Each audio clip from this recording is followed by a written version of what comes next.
Стотици хора от ромските квартали на Варна са вакцинирани срещу COVID-19 благодарение на 7-членен екип здравни медиатори, нагърбили се с тежката задача да убедят своята общност в ползата от ваксините. Много преди тази кампания за вакцинация ние бяхме първите на терен, които информираха хората за COVID, как да се предпазват, раздавахме маски, намерихме лидери, които шиеха маски, защото и по аптеките имаше периоди, когато нямаше маски, а в поликлиниките не пускаха без маски.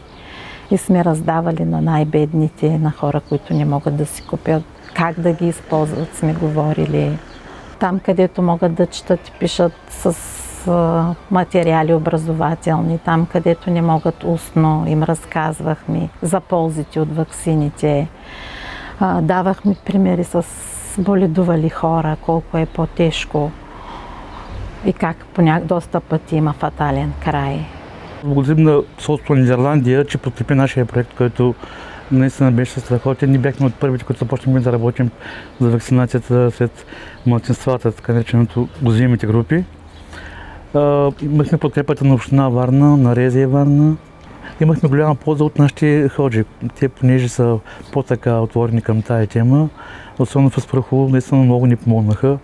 В петъчните молитви те казваха, че хората трябва да се вакцинират, това, което беше страхотно. Наистина, да им се обяснява, че това е полезно за хората, защото наистина имаше негативизъм у хората, че това е наистина не е добре, че не искат да не убиват, че искат да намалят.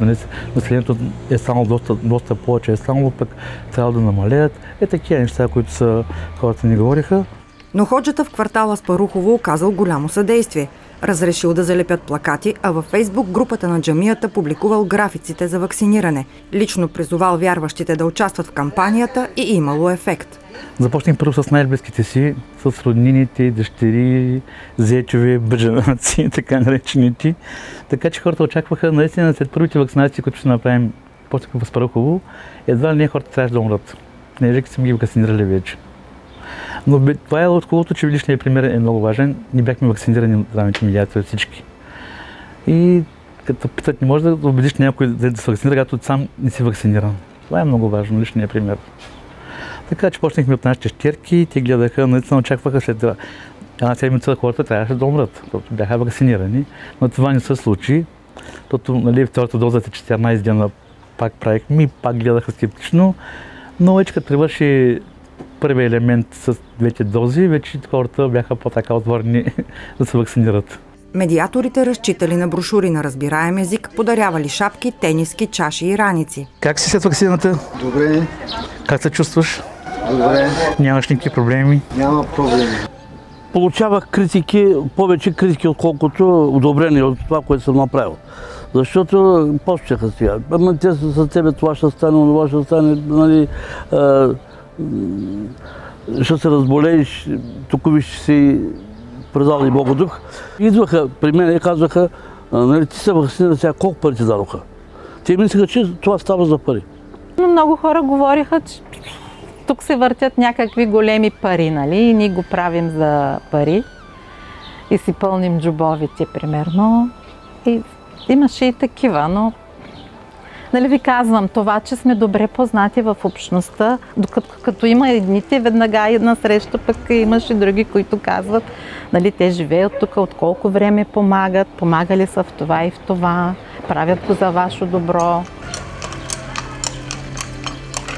Въпреки трудностите, реализирали 10 кампании в 4-те квартали с ромско население с мобилния кабинет на здравната инспекция. Водили хората за вакциниране и директно в инспекцията. Някой се отказвал, после пак се записвал. На първо място е доверието. Трябва много да те познават, да има едно постоянство. В никакъв случай клиента не трябва да е излъган, нали, от човека, от медиатора, който работи с него, защото един път излъган, 100 пъти после да говориш истината, никой няма да ти вярва. Нищо не трябва да става насилствено.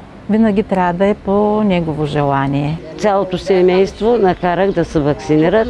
Много добри лекари бяха, много добри хора бяха, детна поканиха и се направихме.